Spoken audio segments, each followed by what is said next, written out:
What's up, guys? Welcome back to Doc's Pop Reviews. We're talking about Most Wanted Treasures Legends on the Hunt, Episode 9, Season Finale. Woo! Ric Flair, the Nature Boy. This was another long episode, which is fine. They have been looking for the Butterfly Robe. It has been missing for 25 years. The last appearance was on WCW Nitro 1995 in Johnson City, Tennessee. The value of the Butterfly Robe is somewhere between $70,000 and $90,000. This is also the same robe he wore to the 1992 Royal Rumble that he won to become champion. So the episode starts off with Flair's legacy, then a one-on-one talk with Shawn Michaels. They go to the warehouse and show that he has the golden robe. Then they're also looking for the Starrcade 1983 blue robe, which has a value of $50,000. Ric Flair thinks that country music star Darius Rucker might have bought the Butterfly Robe. I was not expecting to see Darius Rucker. I like Darius Rucker. I like his music. I just didn't know he was a wrestling fan.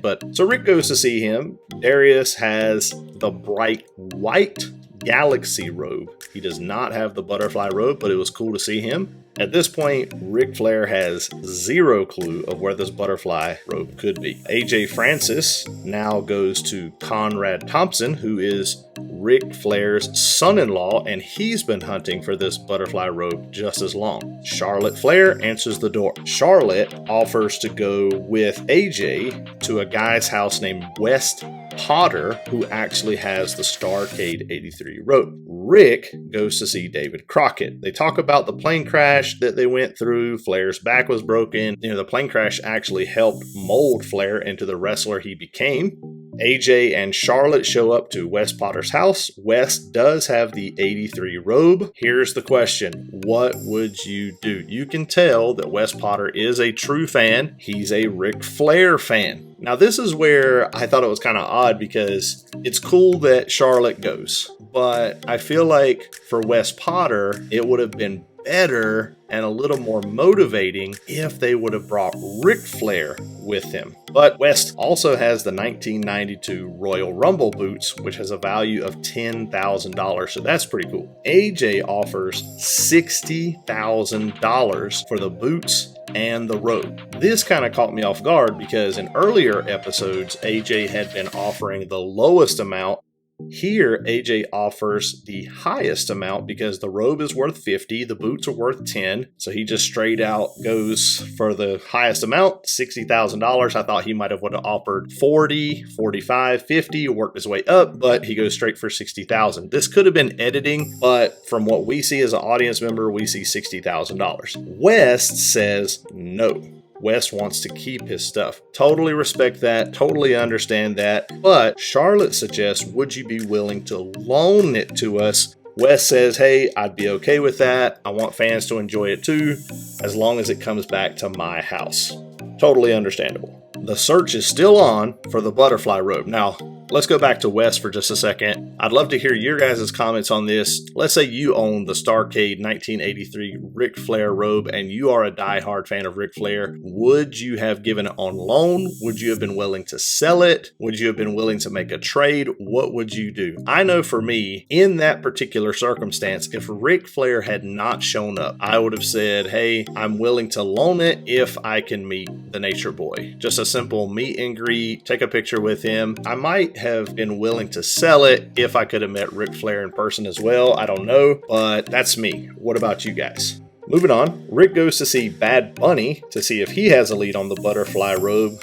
No, he does not. This was, in my opinion, kind of a time filler. I don't see any reason why this musician would have had the Butterfly Robe. I mean, other than him just being a Ric Flair fan, there was no indication that he would have had the robe. So I feel like this was done for ratings. Okay, Ric Flair's cool. Let's bring in somebody young that the younger crowd can know and relate to. Hey, it's Bad Bunny, that kind of thing. I feel like this was just a time filler. No reason to have him on there. The other interesting thing about this episode is they show flash flashbacks of other episodes and AJ asking others like Teddy Long and other collectors any idea where the butterfly robe is. Nobody has a clue. Then we move on. AJ's actually being interviewed and they interrupt his interview and show that the butterfly robe was actually on sale on eBay and being sold for $10,000. Wow, what a low amount. Now, if you remember at the beginning, Ric Flair had the robe in Johnson City, WCW Monday Night Nitro. He left the robe at the hotel. The robe ended up in the lost and found, at least this is what we were told. And so I'm thinking, why did Ric Flair not go back to the hotel he was at and just ask, hey, anybody find my robe? Maybe he did and somebody just lied. I don't know. I just so confused on how they didn't start from the beginning. Ben Brown talks on the phone to the eBay buyer of the robe. The buyer does not want the publicity and sends someone instead. We find out later why this guy does not want the publicity, because this guy is a jerk. Guy, if you're ever listening to this, you come across this, you are a jerk. If you watch this episode, people, you're going to know why. So AJ and Rick go to Rich Rosenberg for the robe. I don't know how I feel about this Rich Rosenberg because I feel like he got a back-end deal on the money as well. And again, we'll talk about that in a little bit. But Rich Rosenberg does reveal he has the robe. Rick authenticates it as an Olivia Walker original. They offer $50,000. But the guy says, I don't want any money, which is odd when we come to find out later. They offer 50 grand. He says, you know what? Instead of 50 grand, I want the Ric Flair jungle robe and a pair of Ric Flair boots. Conrad, who is Ric Flair's son-in-law, is willing to give up Ric Flair yellow with red RF boots valued at $15,000. Charles Robinson, who is known as the Little Nature Boy and is still employed at WWE and as a referee and has worked with Ric Flair, looks like a miniature Ric Flair. He actually has the jungle robe. So AJ and Rick go to Charles Robinson's house. He's like, hey, check out my jungle robe. I'm probably going to be buried in this. AJ's like, can we talk about that? So AJ explains the deal about this guy wants the jungle robe to help get the butterfly robe back. And Charles starts crying. He gets so emotional. I can understand that because it's one of those things. Charles has worked with Ric Flair. So not only is this jungle robe a part of Ric Flair's legacy, this is a part of Charles's career as well. It's a part of his career. It's a part of him being a fan. It's a part of him being able to be friends with Ric Flair. It just means so much to Charles, and he starts getting emotional. Ric Flair has to step away. They have to cut. And I know for me, I get it from Charles's perspective. I would want to help, but this piece of memorabilia has such an emotional connection. How do you give something like that up? He wants to help. So AJ says, listen, how about a robe for a robe? Charles is willing to hear him out on that. They get Ben Brown on the iPad. They show him the gold robe. Hey, how about we give you the gold robe? We take the jungle robe. Jungle robe goes to this guy. We get the butterfly robe. Everybody's happy. Charles says, you know what? I want to help Ric Flair out. I want to help WWE out. If the robe is in good condition, I'll take it. Charles makes the trade. In my opinion, the jungle robe was cooler, but the jungle robe and the gold robe are both valued at $50,000, so nobody lost out on the deal. Then gets on, FaceTime, Skype, Zoom, whatever, with Rich Rosenberg and says, okay, we got the jungle robe, we got the boots, let's make this happen. Rich says, hey, unfortunately, I got some bad news.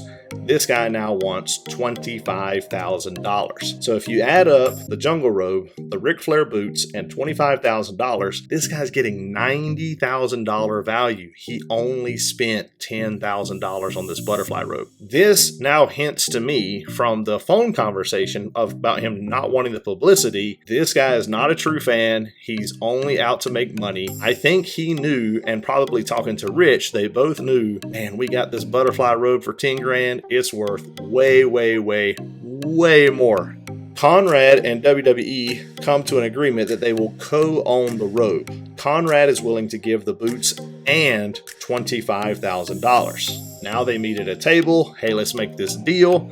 The seller unfortunately changes the deal again. Conrad says, okay, offer him $50,000. Let's be done with this. The guy unfortunately asked for $60,000. This is where it gets interesting and we never find out. Charlotte asks Rich, what is he going to get out of this deal? And Rich doesn't answer. I don't know if Rich didn't officially answer or if they edited it out to protect Rich or whatever, but I think Rich was going to get a kickback from this deal. I mean, why wouldn't he? Why would he represent this guy and not get any money? I'm really not a fan of Rich. I don't know who this seller is, but he is 100% a jerk. And we find out this is why the eBay guy doesn't want publicity, because he knows a ton of fans would have been ticked at him, and we are. Conrad says, fine, I'll wire him the money right now. Let's be done. 60 grand, $50,000 jungle robe, $15,000 Ric Flair boots. He gets all of that. Man, what a jerk.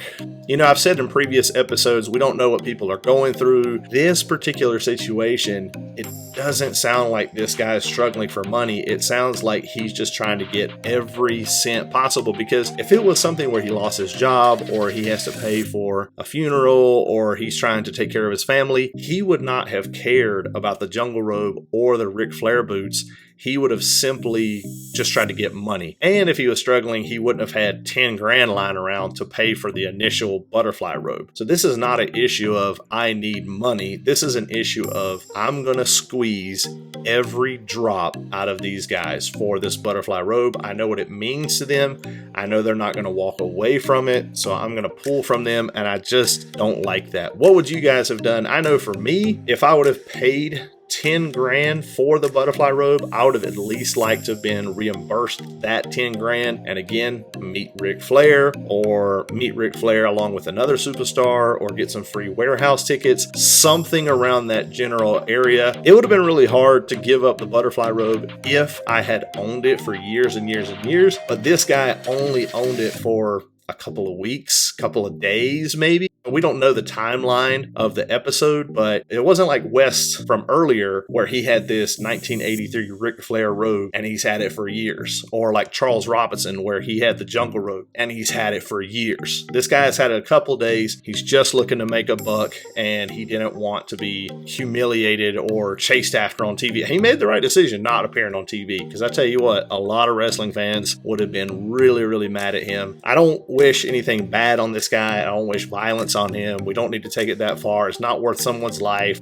All in all, this guy's just a jerk. What would you guys have done? What did you think of this episode? What did you think of the season as a whole? What an emotional turnaround from last week. Andre the Giant being so emotional and crying and sad, and, you know, remembering him, to this week where it's the Ric Flair butterfly robe and it's like, wow, they got it. But then the frustration dealing with this guy, even though it was an emotional roller coaster. I love this season. I hope they bring back a season 2. I also want to see more episodes of WWE A&E Biography. Again, leave your comments down below and make sure to like, share, and subscribe. Thanks, guys.